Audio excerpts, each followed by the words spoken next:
Let's talk about planner season and the pressure that you might be feeling about having to make a decision of what are you going to use for your 2026 lineup. So in today's video, we're going to be chatting about why I think it makes sense for you to wait instead of jumping into all of the new releases and how that could actually benefit you. So if you're brand new to planner season, if you're brand new to planning and you've been wondering when is it a right time to actually invest in a planner setup, then you have come to the right place. And if you have never met me before, hello, I'm Meshi from Align Plans, and we chat a couple of times a week on this channel, and we talk about anything and everything minimalist planning, journaling, and Japanese stationery. And if that's your jam, then make sure that you subscribe so that you don't miss another video. Now, here's the thing. The reason why I really wanted to chat about this, and I'm telling you this ahead of time, we're actually going to be breaking this into two separate videos because I wanted to talk to you about not only why it makes sense for you to wait, but then what you can actually do to be able to prepare and get ready for planner season and to not actually break the bank in the process. So the reason why I thought that this would be a good idea is because I see a lot of the new releases begin from the month of September and onwards. So you might be feeling the pressure and you might be feeling kind of unready to actually buy and have your full setup figured out. And that generally tends to lead to both overspending and overwhelm and essentially decision fatigue. So I thought that I would just share my 2 cents with you and see if we can kind of bring you out of that sense of overwhelm and into kind of making a tangible action plan so that you're not just kind of always in a reactive state. So let's begin with reason number one. Reason number one why I think you should absolutely wait with making a planner decision is because if you're constantly looking at all of the new releases, you're going to be in a reactive state because then everything will feel enticing, which, marketing works. But over the long haul, I don't actually think that it's serving your best interest. If you're constantly making decisions, not from this conscious place where you've already decided what you want and what works for you, but from a really reactive place, then you're essentially making decisions based on fear, not based on confidence. So that usually tends to lead to more overspending. It tends to lead to essentially regret later on. And it doesn't actually, you might find that the planner systems that you have invested in initially might not fully suit your needs. So at that point, you're better off just to wait a little bit, give yourself a little bit of breathing room, and then lean into the decision later. Reason number two, if you're basing your decision on which type of planner to buy, where your cutoff time ends up being at the end of August, your behavior pattern is completely different in the summertime. At least for most of us, it is. The way that people tend to be more leisurely in the summertime. They tend to vacation a lot more, get a bit more time off. We're more in tune with our children's schedule if you do have children. If you don't, then a lot of the times, most people tend to be more in a laid back, relaxed type of mindset. And that's important because then that will also carry you into how you actually use your planners. So if you're basing your decisions on which planner system is working for you by reviewing what you were using in the summertime, I think you're actually getting an incorrect or incomplete picture. Waiting a little bit within the fall where kids have gone back to school, perhaps you might be moving back into the office, seeing what work mode actually feels like and allowing you and your nervous system to actually get in that rhythm, get in that calibrate, almost like you're giving yourself the opportunity to recalibrate for the fall season. I think that will allow you to make a much better and more informed choice as to what's working currently and what's not.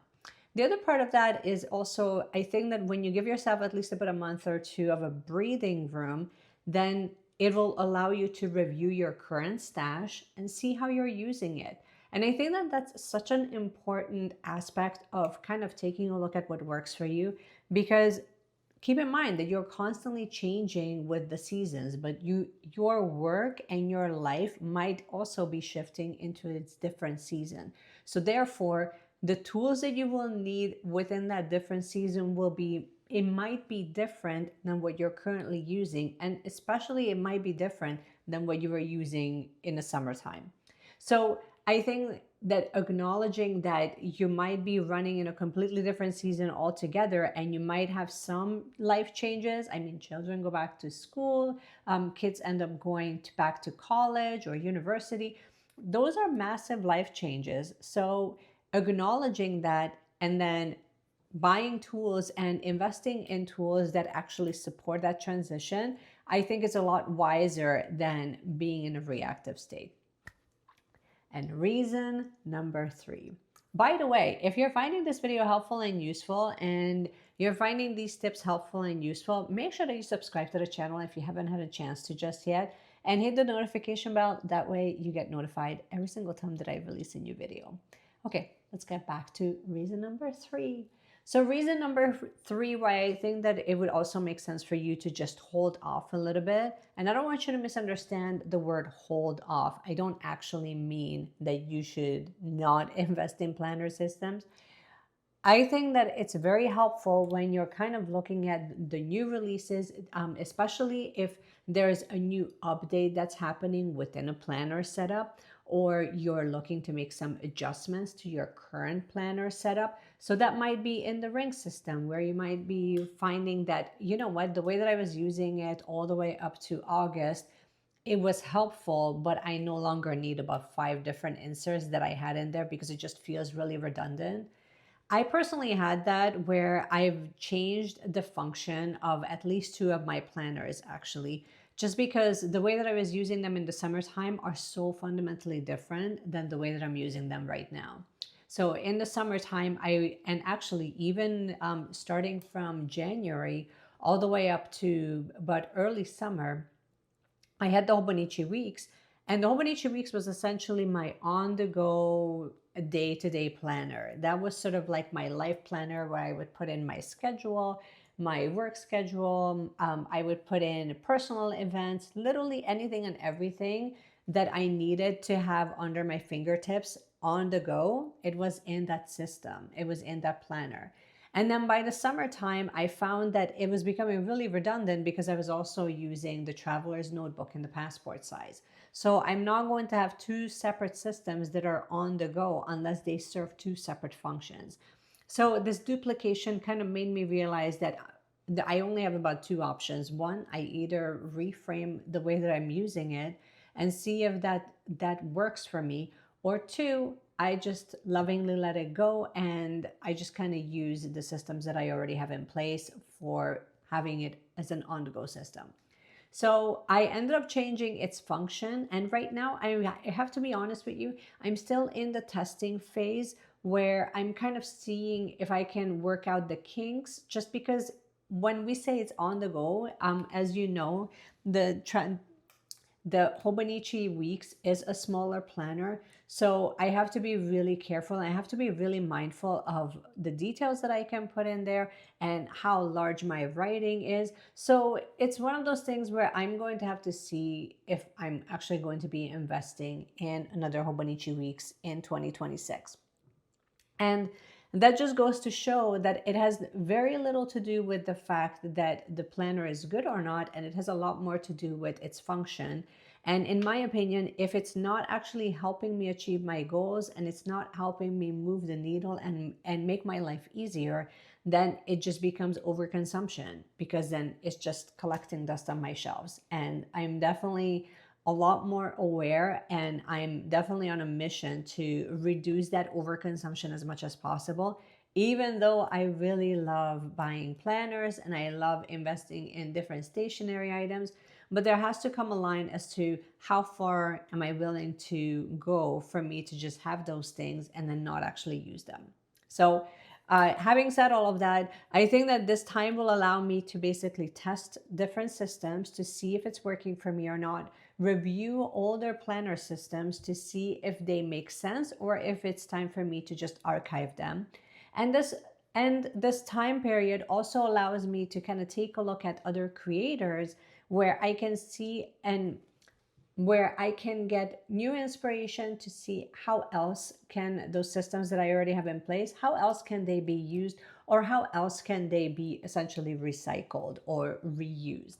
That way, I don't feel like I'm wasting. I don't know why we're doing this. That way, it doesn't feel like a waste, but it just feels like a repurposing of existing systems. So I would encourage most of you to kind of take a look at your current planner systems and use this as a review time. Don't wait until December to do full-on reflection of how each of your planner systems did, because I think that at that point you should already have your planner system in place for the next year. I think that it's a much easier way for you to give yourself about a month or two to review what's working, what's not working, what needs some tweaking or adjustments. And then you have enough time to be able to do that without being on the influence of the different planner companies that are trying to sell you their latest release. Don't get me wrong, I am all here for the newest releases. And I mean, if you're finding that, you already know what you're going to be getting and you already know which cover you want, you already know the design, there's really no point in waiting. Then order it as soon as it becomes available, because then, that way at least you ensure that you get the product that you wanted. However, this is for those of you, this whole video was designed for those of you that you're sort of on a fence and you're looking at inspiration and ideas of how you can use planners, or perhaps this is your first introduction into the planner community and you're not even sure, or you're feeling overwhelmed of which system to go with, why does it matter, or why does it help you, and is that system actually going to help you become a bit more productive and managing your life in a way that you want to. This is basically all I wanted to share with you, just my final thoughts with everything. If you're doing one thing, if you're in a position where you already know what you want, just invest in that system. And I think that it will be one less decision that you have to make later. But if you're in this other bucket where most of us are right now within planner season, where you're finding that it gets so overwhelming so quickly, and eventually you walk away with more confusion than with clarity, then I would recommend waiting at least about a month or so. Review the current systems that you have in place. And if you don't use any planners, then this is your time to review and make a criteria of what works for you, what is it that you're looking for, and what job will that planner actually fill for you beyond, looking cute. I hope that you have enjoyed this video. Please let me know in the comments below if you are team buying it early or if you're team wait and review and refine. I would love to hear from you guys. And of course, as always, share your thoughts in the comment section. I would love to hear from you. And in the meanwhile, just keep planning, keep journaling, keep doing all the things. And I cannot wait to see you guys in my next video. Bye.